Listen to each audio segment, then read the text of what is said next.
From classical literature to contemporary cinema, many storytelling mediums frequent the concept of highlighting an idealized set of values through their protagonist.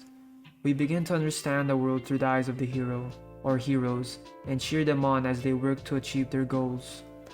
However, stories are made to entertain, and what fun is there in an adventure without a few obstacles along the way? Frankenstein, Hannibal Lecter, Dracula, Darth Vader, Lady Macbeth. Each of these figures come from varying forms of media and possesses different characteristics that greatly distinguish them from one another. However, they all have one thing in common: to disrupt the goals of the respective protagonists, of the collective audience. Every good story needs conflict and somebody to initiate it. But given the ever-growing moral complexities of stories today, it is wise to sometimes step back and ask ourselves, what makes a villain?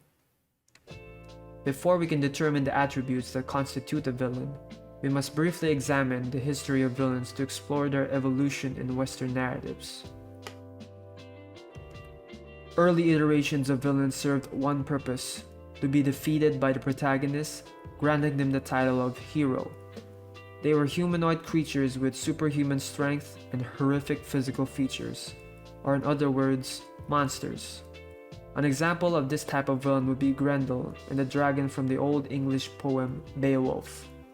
Complexity in characters wasn't very sophisticated during these times, as a lot of these imagery can be lost since these stories were passed down verbally. Despite that, these types of villains still exist today in monster films and alien films. To me, a true portrayal of an Old English villain in contemporary mediums would be the arbitrary monsters, fin fights in Adventure Time. The basic idea behind this type of villain is that because something is different from the audience, it is scary, and because it is scary, it shall be vanquished. Succeeding their often mindless and pure evil predecessors, villains in the Middle Ages were often normal people corrupted by life-changing events. Desiring power, being victimized by circumstance or otherwise, this period introduced the possibility of being pushed towards villainy. More than this, it showed that the events that led to such were not always distant. In fact, they frequently coincided with flaws inherent to the human condition. Thus, villains were characterized by their views influenced by their scarred past, which differed from those of the narrator and consequently the audience. Given the prominence of religion, particularly Christianity, during this time, heroes were not defined by their capacity to slay mighty beasts. Rather, they were heroes because they upheld the Christian values that the villains rejected. The main difference between the villain of the Middle Ages and the villain of the Gothic period is the latter has greater screen time, for the audience to sympathize with the villain and to understand why they commit their atrocities. It is important to note that during the Gothic period, the moral ambiguity of the hero and villain intensifies, and so do their goals, as both seek enlightenment in knowledge or freedom, the difference being the means. There are two types of Gothic villains, the polished villain and the uncouth villain, with the former being divided into two subcategories, the Satan and the Prometheus. Satan, named after Satan from Paradise Lost, is a type of villain characterized by their intelligence, charisma, and seduction. They use their strengths to manipulate the weak to do their bidding. At the beginning of most stories, the hero does not possess the strength to resist the villain's influence. An example of this would be Dio from Stardust Crusaders, Prometheus, named after the Greek titan of the same name.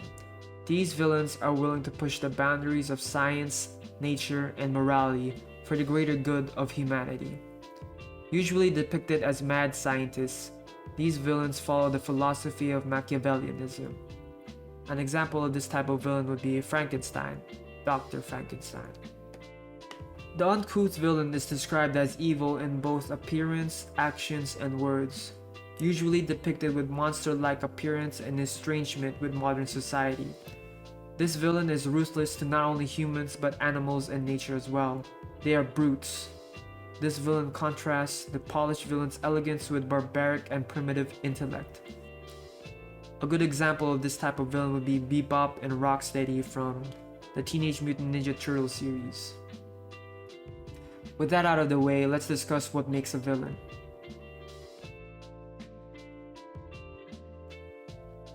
There exists a trope called the superhero paradox, wherein the existence of a superhero or good breeds a supervillain or bad.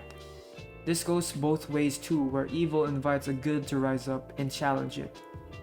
Simply, this trope insists upon both the hero and the villain serving as inherent prerequisites of one another. This is not just present in narratives but also exists in this world. During the Prohibition era in America, wherein a law was passed which banned liquor for the purpose of a more peaceful America, the stricter laws, or enhanced good, birthed the organized crime syndicate, or enhanced bad, to restore the balance, which in this case was alcohol. The hero and the villain cannot exist without one another, as good or evil must rise up to oppose the other in order to maintain the balance. The best example of this would be in The Dark Knight Returns, where without Batman, the Joker became docile and remained at a psychiatric ward. The role of the villain is to create conflict for the hero, which explains why at the beginning they are much stronger than the hero, in order for the hero to truly earn their status as the hero. Similarly, a hero attempting to thwart the master plans of an evildoer is what makes that evildoer a villain. This literary device has been around for quite a while, and you may have noticed appears in the Old English narrative mentioned earlier. In narratives, characters fall under different subtypes: active, passive, and peripheral. The active character is the character we know the most of, and usually we see the story from their point of view. Passive characters, on the other hand, are pretty much background characters. We don't know much about them, but they serve as part of the setting of the story. You could think of them as NPCs in video games. Then we have the peripheral characters. Much like the things we see in our peripheral vision, these are the characters we know are there, through world lore or word of mouth spread by the passive characters, but we don't see the story in their point of view. A good example of a peripheral villain would be the boss in the first half of Part 5, Golden Wind.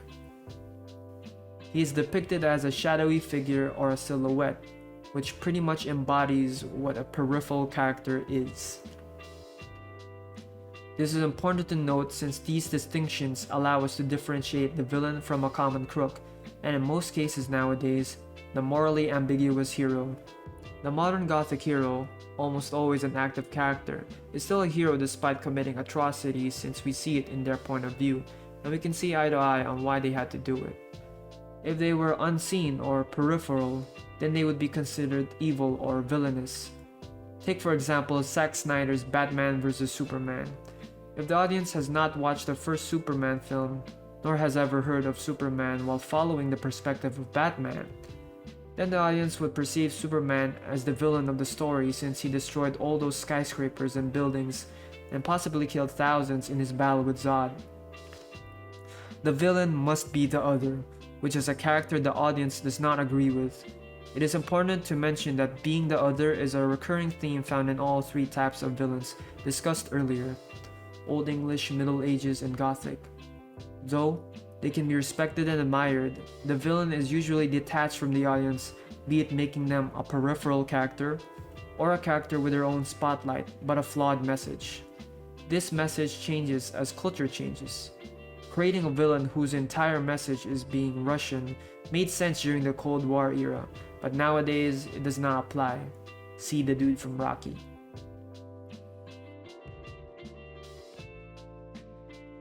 Since it has been established that the villain cannot exist without a hero, it is the villain's job on their side of the coin to push or propose a change in the current way of life, usually deviating from the hero's and the audience's beliefs.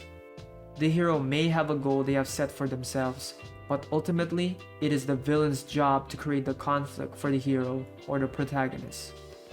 Examples of this would be Thanos' goal to wipe out half of life in the universe, or Diavolo's goal to attain the Stand Arrow to become the strongest mob boss in the world and have stronger control of Italy.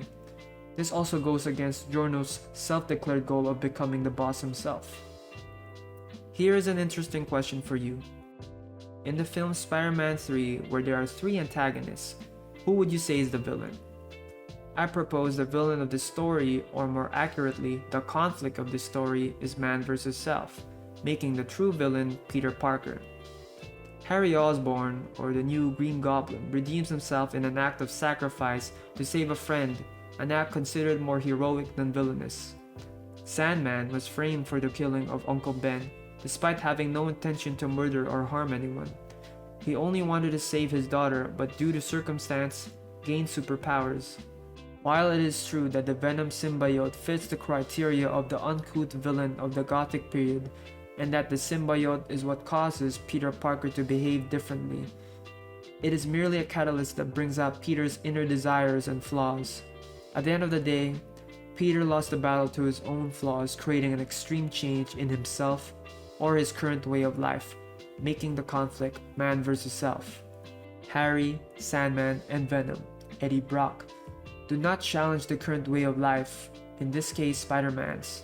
Rather, he creates it himself. This is also why all the posters of Spider-Man 3 are of him and the symbiote suit. To conclude this video, the villain in narratives has changed over time and has become more human and complex. Though, three distinct characteristics have remained. A villain needs a hero as they coexist. A villain is the other, a character the audience does not agree with. And lastly, the villain has extreme plans aimed to change the narrative's world. Understanding on what makes a villain could perhaps guide you on who the villain is in films, novels, or other forms of narratives. Perhaps you could even figure out who the villain is in your life. They could be closer than you think.